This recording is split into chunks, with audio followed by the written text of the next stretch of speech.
Marissa, David, Thomas, and Elise for ordinary lives from different corners of the country, now forever tied together by a chilling mystery. Each of them died under circumstances that seemed random at first glance, but their final hours revealed the same haunting connection: an open laptop, a trail of unfinished notes, and conversations with ChatGPT that led them deeper into darkness than anyone thought possible. The story of how a simple piece of technology became connected to some of the most disturbing death investigations in recent memory begins quietly, almost unnoticeably, the way many tragedies do. In the early days, ChatGPT was viewed with excitement and wonder. People marveled at how easily it could answer questions, create stories, and break down complex ideas into simple explanations. For students, it was like having a tutor that never grew tired. For writers, it was like having a partner that could spark new ideas. The energy surrounding it was positive, full of possibility. It was seen as the future, a harmless assistant designed to make life easier. No one could have imagined that the tool, built for creativity and problem-solving, would soon appear in police files tied to mysterious deaths. The shift began in a quiet college town in Illinois, a place where news rarely stretched beyond local sports or seasonal festivals. The first case was almost dismissed as a tragic accident. A young woman, Marissa, known for her curiosity and academic drive, was found lifeless in her apartment. The scene seemed ordinary at first: no forced entry, no signs of violence, nothing to point toward foul play. But the detail that caught the attention of detectives was her computer.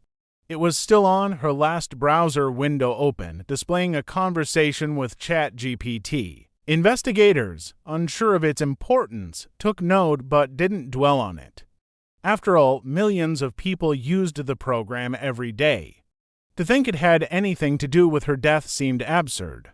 Still, curiosity drove them to read through her chat history. What they found was unsettling. Marissa had been asking questions not about school, work, or hobbies, but about unsolved murders in her county. Line after line revealed her growing obsession with piecing together patterns in decades-old crime reports. She believed she was onto something hidden, something deliberately buried. In her final entries, she claimed she was close to connecting names, dates, and locations into a larger, more sinister truth. Her last words in the chat ended mid-sentence, cut off as though she had been interrupted in the middle of typing. Detectives couldn't ignore the eerie timing. The coroner ruled her death accidental, a tragic combination of stress and health issues. The case file closed with little more than a whisper of mystery. But for those who had read the chat transcripts, a small seed of doubt lingered. How could someone so young, so full of life, spiral so quickly into obsession? And why had her focus narrowed not just on crime, but on conversations with an AI? Word of Marissa's death spread through the campus and eventually the town, whispered about in libraries, coffee shops, and dorm rooms. Most people mourned and moved on, but a handful couldn't shake the sense that something about it didn't add up. For them, it was the beginning of an unease they couldn't name, a feeling that the story wasn't finished. They didn't know it yet, but Marissa's case would not stand alone. It was the first crack in a fragile surface, the opening chapter in a mystery that would grow darker with each discovery. The months after Marissa's death brought a strange silence.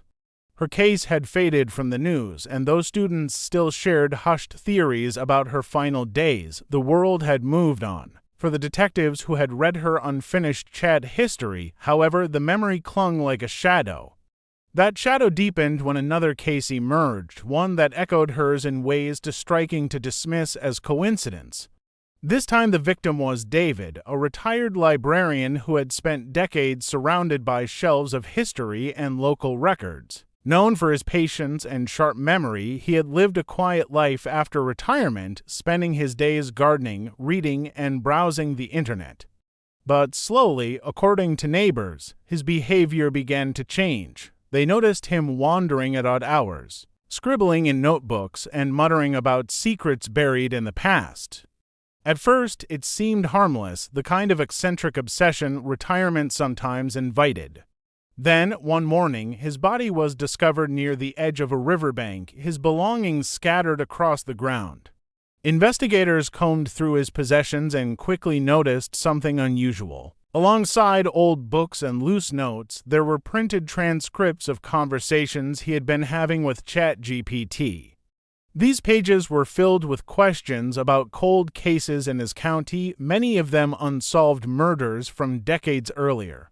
What unsettled detectives most was the similarity to Marissa's fixation. Just like her, David had been digging through forgotten crimes, convinced he was finding connections that others had missed. His notes contained timelines, names, and handwritten arrows linking details together. Some passages were nearly identical to phrasing in his ChatGPT transcripts, as though the boundaries between his own thoughts and the program's responses had blurred. The coroner listed drowning as the cause of death, but the circumstances were murky. There were no clear signs of struggle, yet no evidence it had been a simple accident either. Police reviewed surveillance footage from nearby areas but found nothing conclusive. What remained, once again, was the chilling coincidence: another life lost, another computer full of crime research, another link to the same technology. When investigators compared David's transcripts with Marissa's, a disturbing pattern began to form. Both victims had started their searches innocently enough general questions about local history and crime. But as time went on, their conversations grew darker, more obsessive, and strangely aligned. They weren't just asking about crimes, they were digging with unusual precision. As if guided down the same path, it was almost as though someone, or something, had nudged them deeper into their investigations. The parallels were impossible to ignore. To people from completely different walks of life, both driven to the edge of obsession, both found dead under circumstances that felt unfinished, whispers spread again. But this time the story reached beyond a single campus or neighborhood. Newspapers ran small articles hinting at AI-linked deaths. Families mourned in confusion, unsure whether to blame grief, chance, or something far stranger. For detectives, the unease grew heavier. What had seemed like coincidence now looked more like a pattern, one they feared might only be the beginning. The deaths of Marissa and David might have been brushed aside as tragic accidents if not for what happened next. Within months, 2 more names appeared in case files, each tied in unsettling ways to the same thread. Detectives who had once dismissed the connection now found themselves staring at mounting evidence they could not explain away. The idea that random people, in different places, could die under nearly identical circumstances felt too calculated to ignore. The third case was a middle-aged man named Thomas, a truck driver who spent long nights on the road.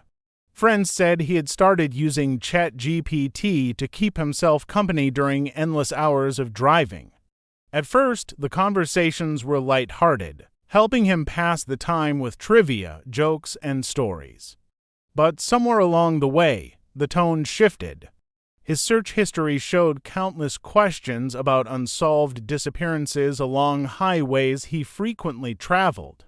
Investigators discovered that in the weeks before his death, he had taken detours off his usual routes, stopping near towns with long-forgotten missing person reports. When he was found slumped in his truck at a rest stop, a half-finished notebook lay on the passenger seat. The notes mirrored the same obsessive detail detectives had seen before: timelines, cross-referenced locations, eerie repetition of phrases that matched ChatGPT transcripts stored on his laptop. The fourth case deepened the mystery even further. A young woman named Elise, a journalist for a small paper, had vanished after weeks of chasing leads on historic crimes. Her colleagues described her as ambitious but cautious, never reckless in her investigations. Yet her apartment told a different story. Pinned on her walls were clippings of decades-old reports, maps with pins and red string connecting towns, and a journal filled with thoughts that seemed increasingly erratic. Like the others, her computer was left open on ChatGPT, the chat logs tracing her descent into obsession. In her last recorded conversation, she wrote about believing she was being followed. She claimed the information she was uncovering was too dangerous and that someone wanted her silenced. Elise was later found miles outside town, her car abandoned, with no clear cause of death. By this point, detectives could no longer dismiss the similarities. Each victim had begun innocently, asking harmless questions. Each had ended up drawn into investigations of old, unresolved crimes. And each had left behind evidence that their conversations with ChatGPT seemed to fuel their downward spiral. To make matters stranger, investigators noticed overlap in the details the victims had uncovered. Names that appeared in one transcript showed up again in another. Locations circled on Thomas's maps were mentioned in Elise's notes. It was as if they had all been guided toward the same hidden narrative without ever knowing each other.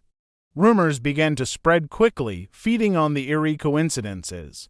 Was the AI deliberately steering users into dangerous territory?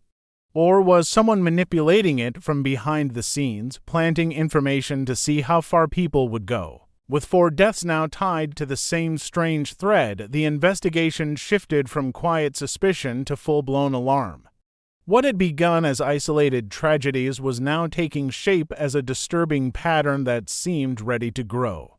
The mounting string of deaths forced families to confront an impossible question: was technology partly to blame for their loved ones' tragic ends? At first, grief turned inward. Parents, siblings, and friends blamed themselves for not recognizing the signs earlier, for dismissing the late-night obsessions, the scribbled notes, and the growing paranoia. But as more stories surfaced, it became harder to see the tragedies as personal failings.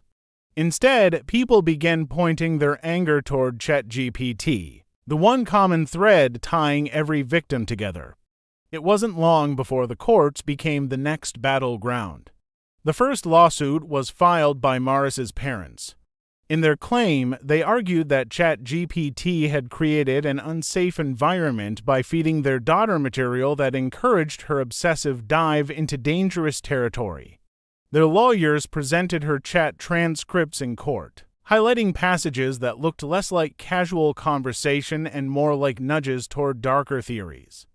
They insisted that she hadn't chosen the obsession on her own but had been pushed into it, her curiosity shaped by responses that seemed carefully worded to keep her digging.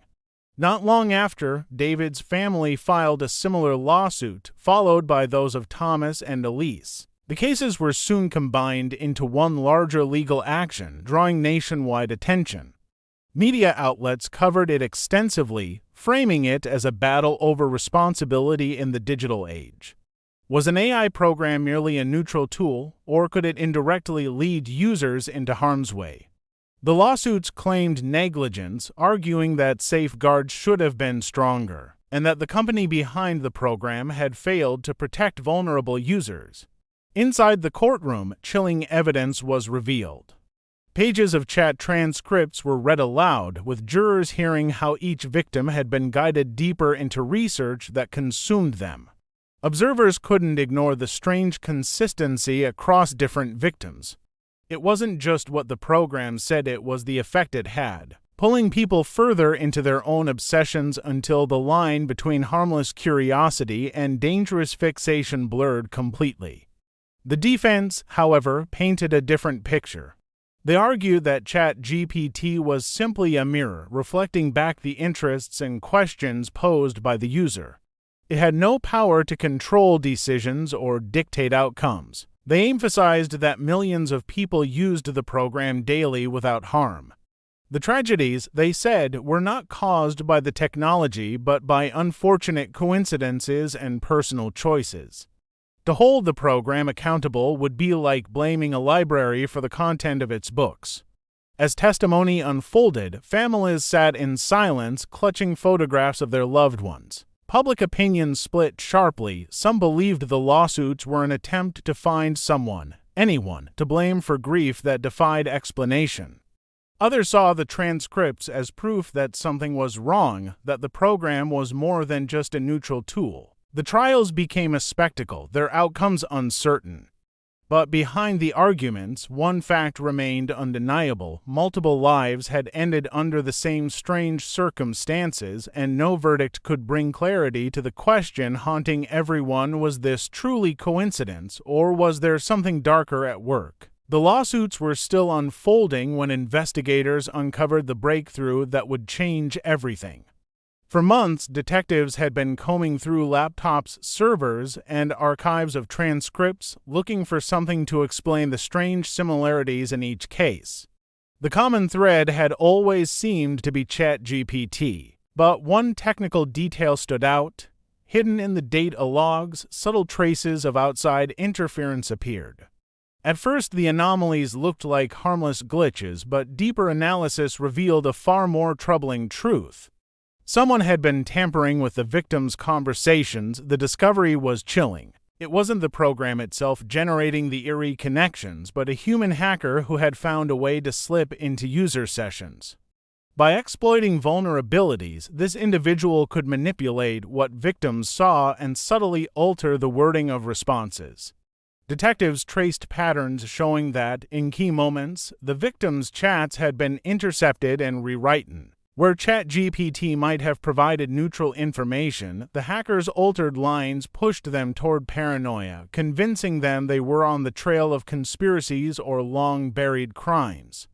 Each nudge deepened their obsession until it consumed them. Investigators began to piece together how the hacker operated. By targeting users with specific interests, those already curious about crime or local mysteries, they could blend genuine responses with fabricated ones. To the victims, it felt seamless, a natural flow of conversation. In reality, they were being steered step by step into dangerous rabbit holes. The notebooks, maps, and scrawled notes were not just the product of curiosity, but of deliberate manipulation. It was as if the hacker had been staging a cruel experiment, testing how far people could be pushed by carefully planted suggestions. The revelation shook the ongoing lawsuits.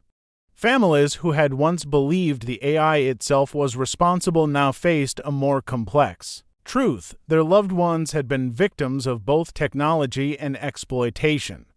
Lawyers argued that while the hacker bore direct blame, the company behind the program still carried responsibility for not protecting its users from interference. Public debates grew louder, with some demanding stricter regulations for all AI systems and others insisting that no technology could ever be completely safe from bad actors. The search for the hacker turned into an international manhunt. Cybercrime units collaborated across borders, chasing fragments of code and false identities. Each lead pointed to someone meticulous, patient, and deeply knowledgeable.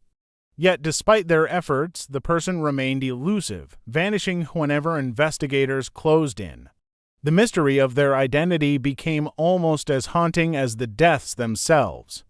Even after the truth came to light, unease lingered. The world was forced to confront a sobering reality. The victims had not been guided to tragedy by artificial intelligence alone, but by a human who had hidden behind the mask of it. The chilling part was how easy it had been to blur the line between machine and manipulator. For the families, no explanation could undo the loss. For the public, the cases stood as a grim reminder of how quickly trust in technology could be twisted into something far more dangerous. The story ended not with closure, but with questions that hung heavy in the air, waiting for answers that might never come.